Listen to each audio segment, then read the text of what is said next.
Hey guys, I just wanted to jump on here real quick. I have about 10 minutes. I recently had one of my clients tell me that she felt like a bad mom. And I completely understand that feeling, and I'm sure some of you listening understand the feeling of feeling like a bad mom.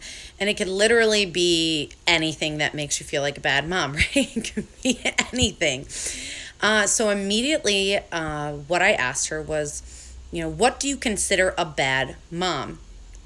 Right? And what do you consider a good mom?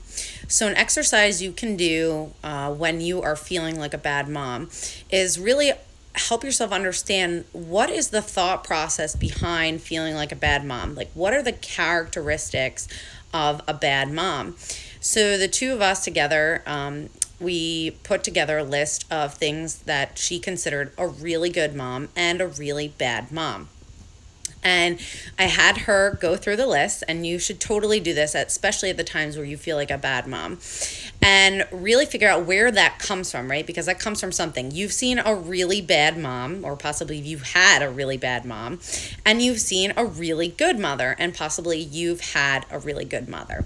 And a lot of that stems from our childhood experiences with other parents, right? And so, same thing goes for a good dad or a bad dad. And it's interesting to see the correlation in our brains, like what a bad mom is. And if we do only one out of the 20 things that we list, we feel like a bad mom. So I'll give you an example. So she said, what is a bad mom? According to her, a bad mom was somebody who didn't set up boundaries with their kids, who let their kids do whatever they want, sit in front of the iPad for hours on end. A bad mom was somebody who wasn't present with their kids, didn't like playing with them. And I think a bad mom, I forget what the last one was, but basically that's what she came up with. And I said, okay, well, what's a good mom? And she's like, my mom is a good mom, which that's really great to hear, right? So I said, what did your mom do that made you think that she was a great mom? And she says, well, she was always there for us. She always put us first. She made sure that we were okay. She was always at our events. She was always doing stuff for us. So I said, okay, let's take a look at these bad mom and good mom traits. And I said, tell me why you feel like you resonate with this bad mom. And she couldn't quite give an answer because she didn't actually have those traits. And she wasn't doing those things that she said a bad mom was doing.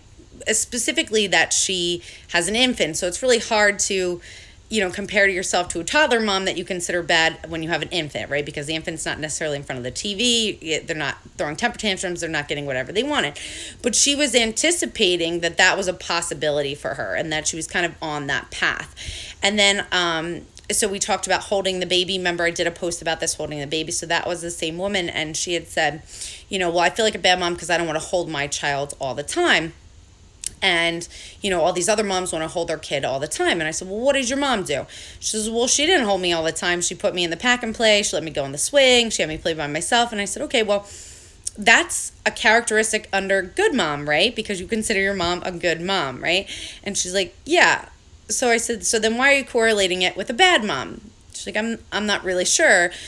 So somewhere along the line, she came up with this idea that good moms hold their kids all the time, right? 24/7. But just beforehand, she said she doesn't want, the kids to have whatever they want. She doesn't want them to have the iPad. She doesn't want to have to hold them all the time, like different things like that. So it's interesting to see once you write out what the characteristics are in your brain of a bad mom and a good mom, you're most likely not under the bad mom category, because in my mind, a bad mom like hits their kids, yells a lot, isn't present, whatever. And I think I had one thing under bad mom, and that was yelling, and that was something that I had to get under control because that made me feel like a bad mom. So for all the lists that you write down, I guarantee you're probably only going to have one or two things that correlate to a bad mom, and the rest are going to correlate to a good mom. So take this time today and write down what your idea of a bad mom is and a good mom, and then figure out, what it is that you're correlating this bad mom thing too. And you'll feel a little less guilty, a little bit shameful. And actually, you're going to feel a lot better about yourself because you're not really in this bad mom category that you put yourself into. And if for some reason you do find that you have some bad mom traits, quote unquote, more so than just that one, I want you to take some time and really think about if you can start to change those. So like I said, for you, for me, it was yelling, right? My parents were yellers, and that was a trait that I picked up, but it wasn't really me. It was this subconscious programming from my parents when they yelled, right?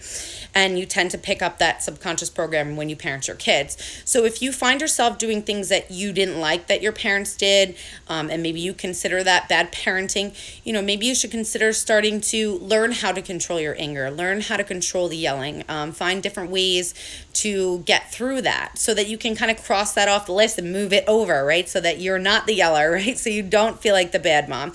And I know that's really easy to say right now, but you have to do the work, right? So right now I can tell you that I feel like a badass mom, like a good fucking mom. Like that's the only way I can put it. But it took me a long time to get there. And the start of it was coming up with this list and really taking down that one part where I felt like a bad mom was the yelling, and really getting control over that. And then I felt like a really, really good mom. So I hope these tips have helped. If they have, give me a thumbs up. Thank you for all the Plentiful Cup and inspired career and life coaching. Thank you for the thumbs up. Love you guys. Thank you so much for joining. And I will be back tomorrow with some more tips and tricks. Thanks, guys.